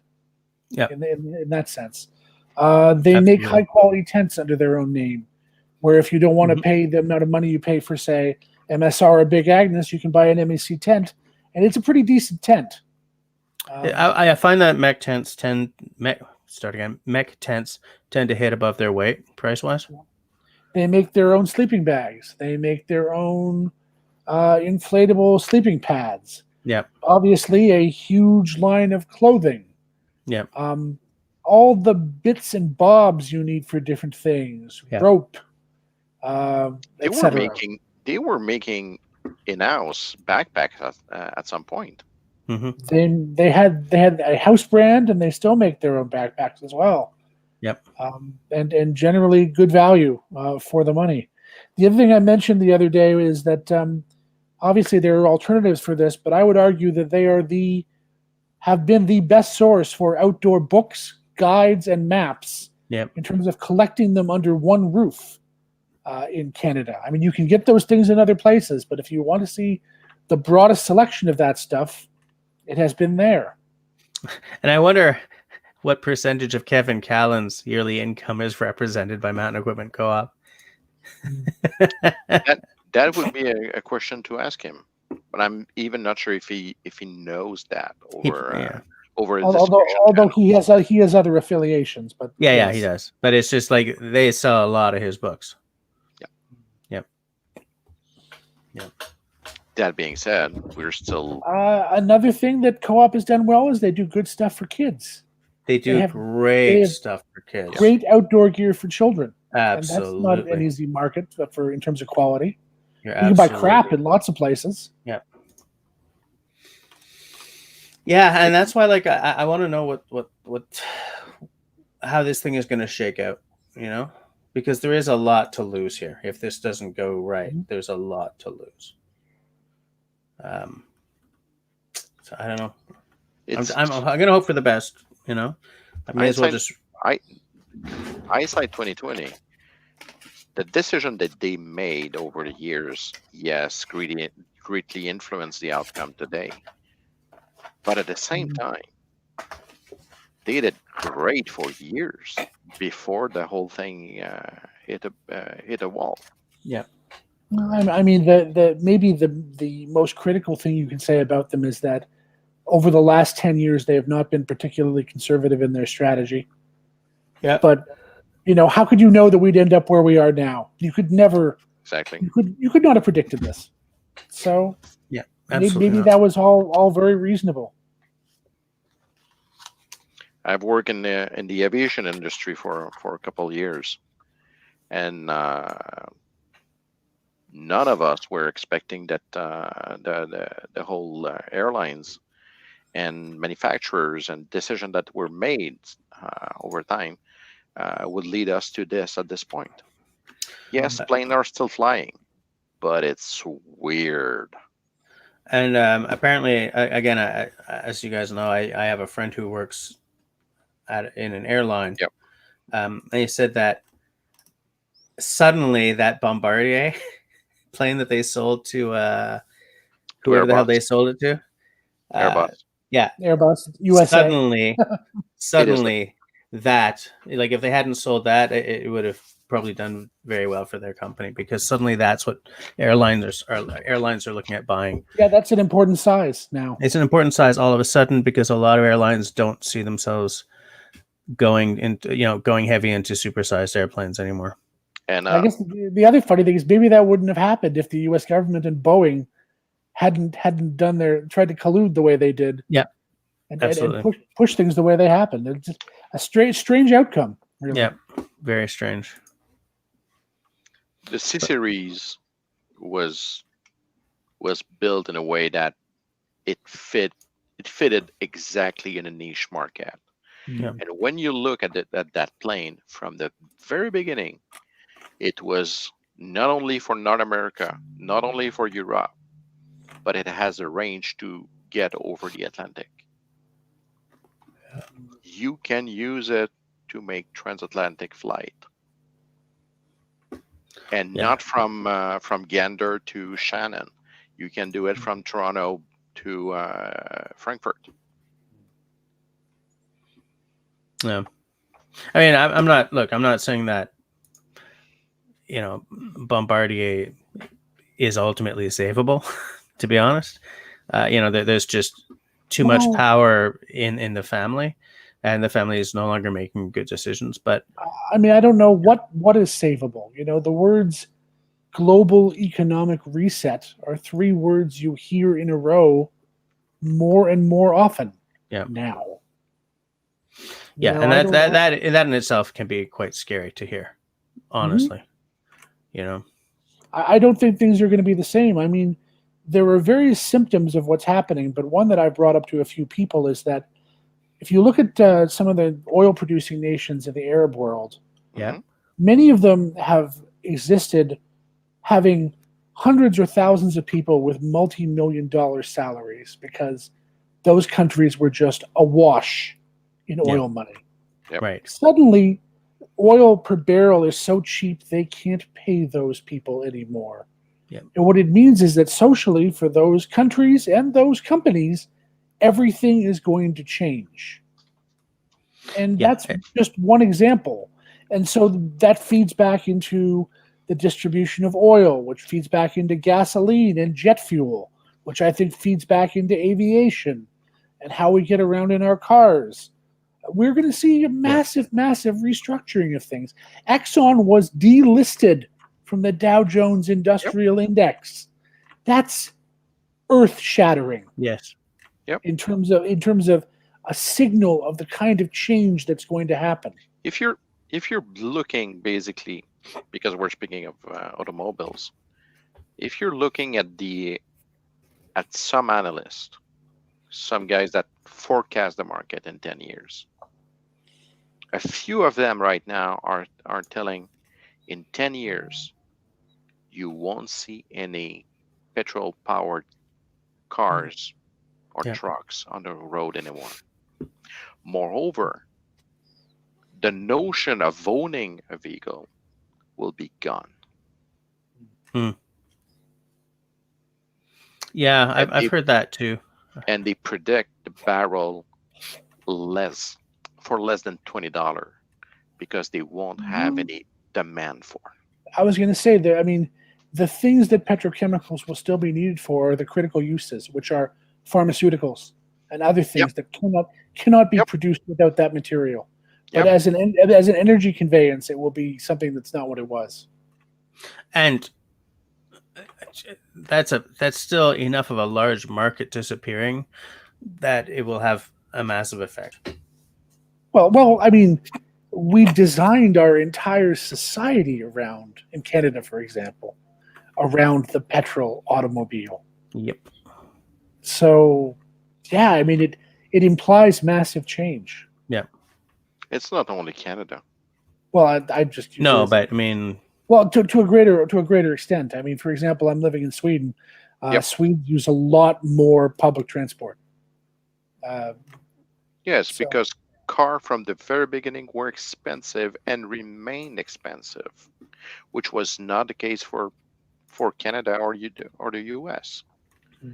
If you're looking at China or India right now, you can get cars that pass safety regulations for $3,000. And you can contrast that with a place like Denmark, where the cost of car ownership is almost prohibitive.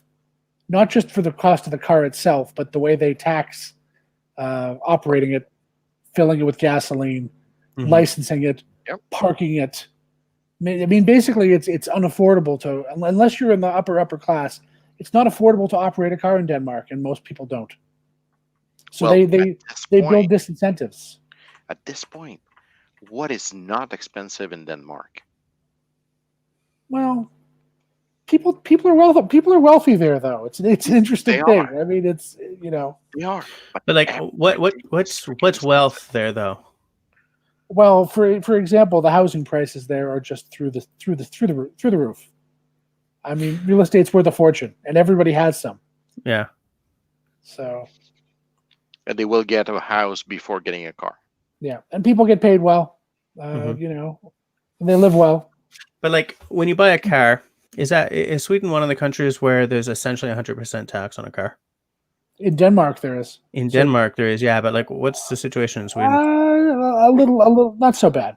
I mean, I have this concept that I keep playing with, where scrap income tax and move completely to sales taxes. Okay, make the sales taxes a lot higher, like Danish style. Have you ever seen Florida? I mean, well, what do I care about Florida? It's going to be under the ocean in 20 years.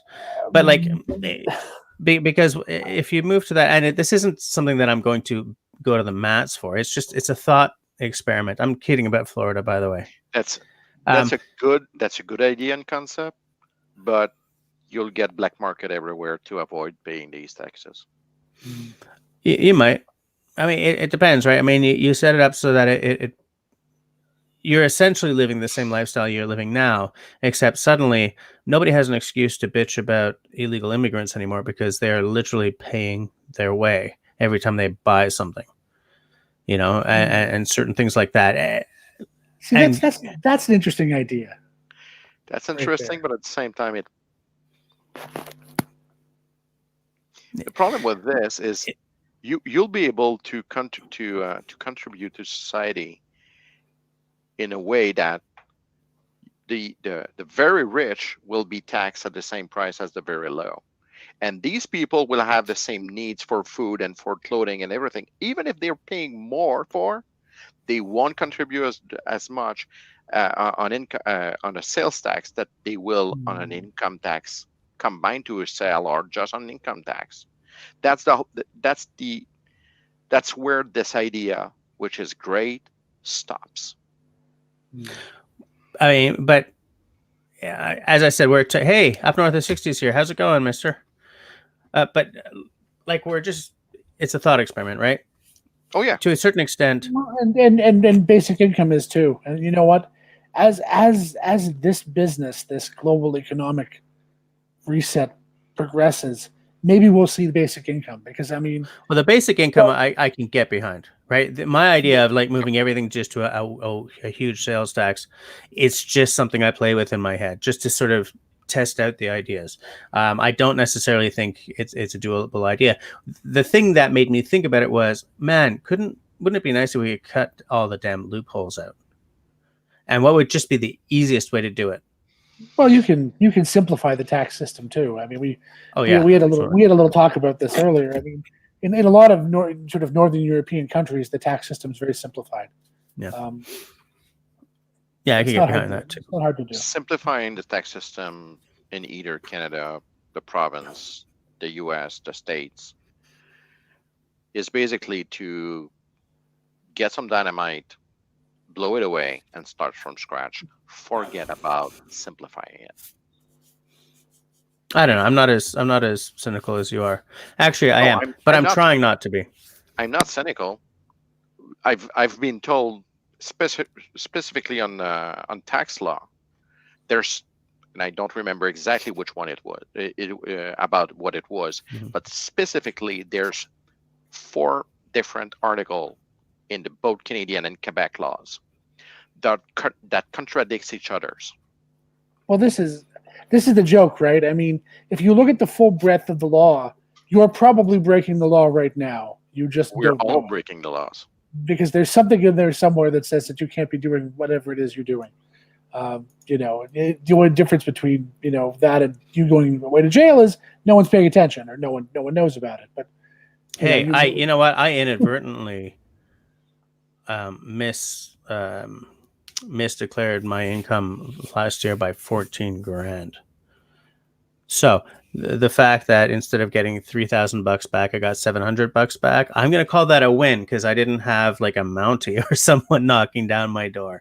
It was an honest mistake. I forgot because I went on. I was going to say the chances of a Mountie knocking down your door are very low. The chances of them garnishing your wages, a little bit higher. Because what happened was I totally forgot about the slips from my parental leave. I just forgot about them.